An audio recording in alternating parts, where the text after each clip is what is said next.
there's a mix of economics and infrastructures and what we call scale and history, where it determines how economies determine. And my content, I push to any PC manufacturer, whether regional or international, wherever you are.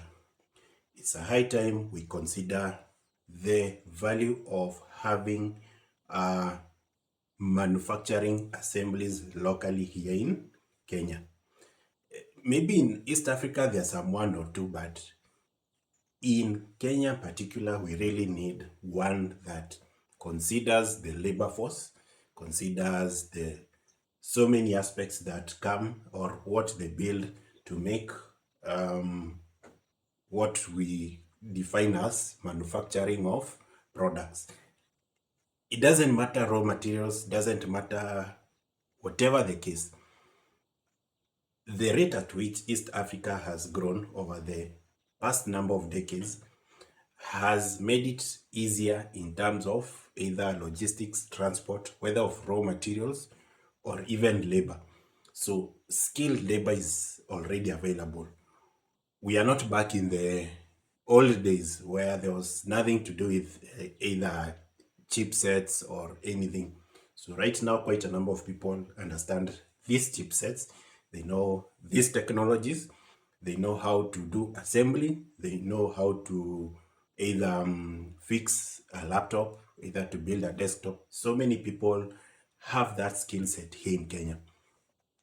So Lenovo, Microsoft, Dell, HP, ASUS, this is your high chance to come into East Africa and ensure that the local industry grows.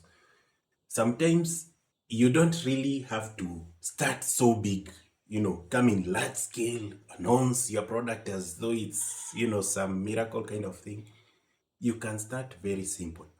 You can start by having a small scale startup, grow up, and invest in it as it scales in terms of either consumption of the products. So some products don't have to start at a big launch, or a product doesn't have to be built large. It can start small and grow and become bigger. So that's how some companies do well in Kenya while others don't. So for instance, maybe company X started way big, it had support of the government or the government of the day, but things change. And others do so well regardless of government. It's all about consumers. So in Kenya category, people tend to consume imports, especially ex-UK and a few units from either Dubai, some of those a bit premium laptops. But majority of the laptops that come here are ex-UK. So you find the HPs, G50s, you find the ThinkPads, you find the Dells. They're so common. And the other bit, they're affordable. They are really affordable. You can get one unit at maybe at an approximate value of 20,000 Kenya shillings to about 50,000 Kenya shillings. And in terms of Kenyan economy, a number of people can buy such units. But you find the premium laptops are those ones you find content creators buying, content creators, designers, and developers buying the premium laptops. I'm talking about Legions, the Victors, the MSI gaming laptops, those kind of premium laptops, or even the desktop counterparts with even the GPUs, the NVIDIA, then whatever the GPUs currently are running in the market. So you find the high tier are bought by few people, but you find a big margin. Let's say about 85% of Kenyans tend to buy these ex-UKs, for handling remote work, handling video conferencing, handling Excel, Word documents in an office, or as a consortium, or maybe as NGOs. They buy these ex-UKs because they are quite affordable. You can buy them in bulk and they are bought easily. But you see, it comes at a time some of these ex-UK, they tend to feel reject. They feel reject. So they are sold at a cheaper price and they are bought easily. Unfortunately, with their low warranty policy, let's say warranty is maybe 6 months or 1 year, you find that some of those products end up failing sooner than expected. Some laptops last really well, but unfortunately for those laptops are a bit mid to premium range type of laptops. Just an example, the laptop behind me. So I had bought it at around 56,000 at that time. So that was a mid-range. It was really good by then. So in 2015, you'd buy the Lenovo 850 series at around that price, and they are usually i5 and a few i7 with hard drives. So at most you could just do is swap out the hard drive and install SSD, upgrade the RAM to 16 GB based on the 5th generation of this kind of laptops. But you find the ones that are coming are mostly 8th gen because of Windows 11 requirements. So most sellers are just importing the 8th gen laptops and selling them to the consumers. So a number of people are buying them, yeah. But you find the rate at which they are getting damaged is really fast. They are wearing out. You find some controllers are wearing out. You find the HP security controller has worn out. You find there's an issue with a certain controller for the either the RAM or the CPU. So you find a number of issues in some of these ex-UK laptops. That's why they are called ex-UK. So they are no longer premium-ish because they are sold cheaper.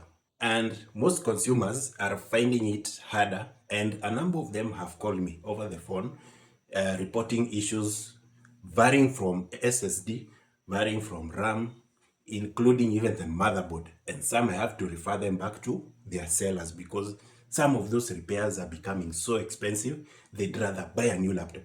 Considering that you have to replace a motherboard at an approximately 15,000 Kenya shillings for one motherboard, of which is really expensive with the current economy.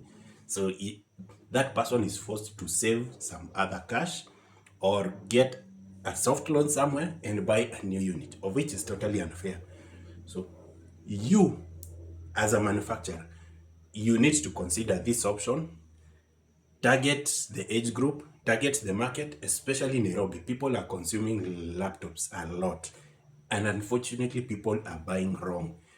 And where I come in is where I guide them to pick the correct kind of a machine with the quality, supply, and in terms of hardware properties, whether it's hinge, whether it's the leads, they are all quality, the ports are okay, they don't have issues. So some of those things are an opportunity for any manufacturer to come into Kenya and invest.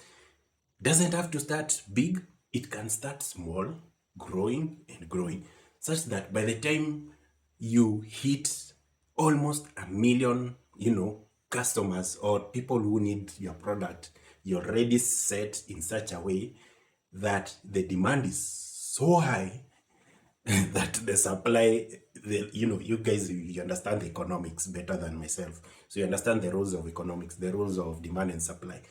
So you understand that if you have a large demand of a product, then it will translate into good profits. So it's a high time for you manufacturers to consider that. And please take note, we are growing. We demand quality products. We don't want some of these products that can't even reach 5 years. So you buy a laptop, gets damaged this part, gets replaced this part, another part gets damaged, another part gets damaged. So it's a repetitive kind of damage. And it doesn't mean that the people are careless. It's just the quality of the product that totally dissatisfies a lot of people. So take this option and choose well. Nairobi is a good place. Mombasa, I'm not very sure because I haven't done works in Mombasa. Mombasa, I've just done some tours, recreation, relaxing, leisure. But Nairobi is a good place to start. Some of those places. So you, as the manufacturer, consider that option. See you and thank you.